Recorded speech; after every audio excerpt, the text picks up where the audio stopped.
বর্তমান সময়ে বিএনপির বিরুদ্ধে দুর্নীতির অভিযোগগুলোকে মূলত দুটি ভাগে দেখা হয়। একটি হলো বিগত 2001 থেকে 2006 মেয়াদে তাদের শাসনকালের অমীমাংসিত অভিযোগ, আর অন্যটি হলো 2024 সালের জুলাই অভ্যুত্থান পরবর্তী সময়ে তৃণমূল পর্যায়ের নেতাকর্মীদের বিরুদ্ধে ওঠা সমসাময়িক অভিযোগ। 2026 সালের রাজনৈতিক প্রেক্ষাপট বিবেচনায় বিএনপির বিরুদ্ধে প্রধান 10টি দুর্নীতির অভিযোগ নিয়ে আজকে আমরা আলোচনা করব। 1 নম্বরে হাওয়া ভবন ও সমান্তরাল প্রশাসন পরিচালনা। বিগত সময়ে তারেক রহমানের নেতৃত্বে হাওয়া ভবন থেকে একটি সমান্তরাল সরকার পরিচালনার অভিযোগ বিএনপির বিরুদ্ধে সবচেয়ে বড় দাগ।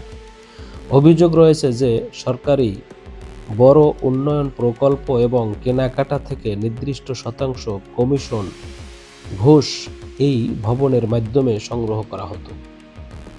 2 নম্বরে জুলাই পরবর্তী চাঁদাবাজি ও দখলদারিত্ব 2024 হতে 2026।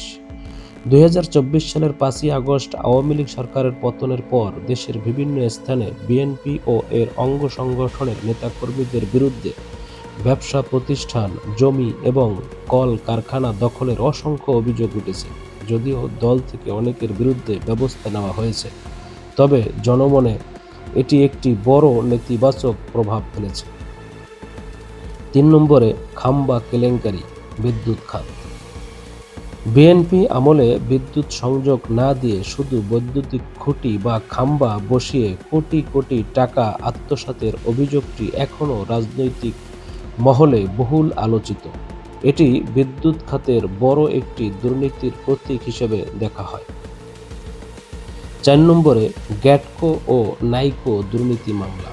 গ্যাটকো এবং নাইকো নামক দুইটি আন্তর্জাতিক কোম্পানির সাথে কন্টেইনার হ্যান্ডলিং এবং গ্যাস অনুসন্ধান চুক্তিতে রাষ্ট্রের বিপুল আর্থিক ক্ষতি ও ঘুষ গ্রহণের অভিযোগ রয়েছে দলটির শীর্ষ নেতৃত্বের বিরুদ্ধে। এই মামলাগুলো এখনও আইনগত প্রক্রিয়ার মধ্যে রয়েছে। 5 নম্বরে জিয়া অরফানেজ ও চ্যারিটেবল ট্রাস্ট মামলা।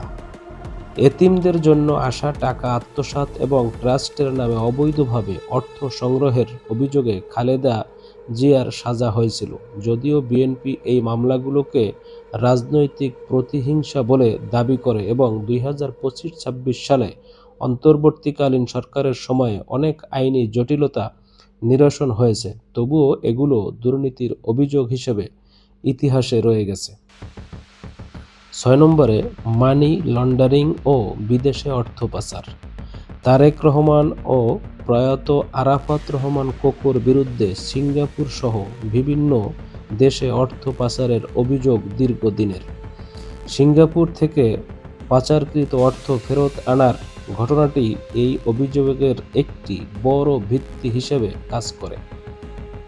7 নম্বরে বাজার সিন্ডিকেট ও নিয়ন্ত্রণ। বর্তমান অন্তর্বর্তীকালীন সরকারের সময়েও অভিযোগ উঠেছে যে আওয়ামী লীগের পতনের পর বাজার সিন্ডিকেট নিয়ন্ত্রণ বিএনপির কিছু প্রভাবশালী নেতার হাতে চলে গেছে, যা নিত্য পণ্যের দাম নিয়ন্ত্রণে বড় বাধা হয়ে দাঁড়িয়েছে। 8 নম্বরে নিয়োগ বাণিজ্য ও প্রশাসনিক প্রভাব। বিগত শাসনকালে সরকারি চাকরিতে নিয়োগের ক্ষেত্রে দলীয়করণ এবং মোটা অঙ্কের টাকার বিনিময়ে চাকরি দেওয়ার অভিযোগ দলটির বিরুদ্ধে এখনও বড় একটি সমালোচনা। 2026 সালের নির্বাচনী ইশতেহারে বিএনপি একে চ্যালেঞ্জ হিসেবে দেখছে। 9 নম্বরে পরিবহন খাতে চাঁদাবাজি। সারা দেশে বাস টার্মিনাল এবং পরিবহন সেক্টরে আগে আওয়ামী লীগের নিয়ন্ত্রণ থাকলেও বর্তমানে অনেক জায়গায় বিএনপির নামে বা নাম ভাঙিয়ে জিপি বা দৈনিক চাঁদা আদায়ের অভিযোগ সংবাদপত্রে প্রায়ই উঠে আসে। 10 নম্বরে অবৈধ সম্পদ অর্জন ও তথ্য গোপন। দলের অনেক কেন্দ্রীয় ও স্থানীয় নেতার বিরুদ্ধে আয় বহির্ভূত সম্পদ অর্জন এবং নির্বাচন কমিশনে জমা দেওয়া হলফনামায় সম্পদের তথ্য গোপনের অভিযোগ রয়েছে। ট্রান্সপারেন্সি ইন্টারন্যাশনাল বাংলাদেশ টিআইবি সম্প্রতি নির্বাচিত জনপ্রতিনিধিদের সম্পদের স্বচ্ছতার ব্যাপারে জোর দাবি জানিয়েছে। প্রিয় দর্শক শ্রোতা, আমাদের এই তথ্যগুলোর সাথে আপনি একমত হলে অবশ্যই আমাদের চ্যানেলটি সাবস্ক্রাইব করে আমাদের সাথেই থাকবেন এবং আপনাদের কোনো মূল্যবান মতামত থাকলে অবশ্যই ভিডিওর নিচে কমেন্টসে জানাতে পারেন। সকলে ভালো থাকবেন ইনশাআল্লাহ। খোদা হাফেজ।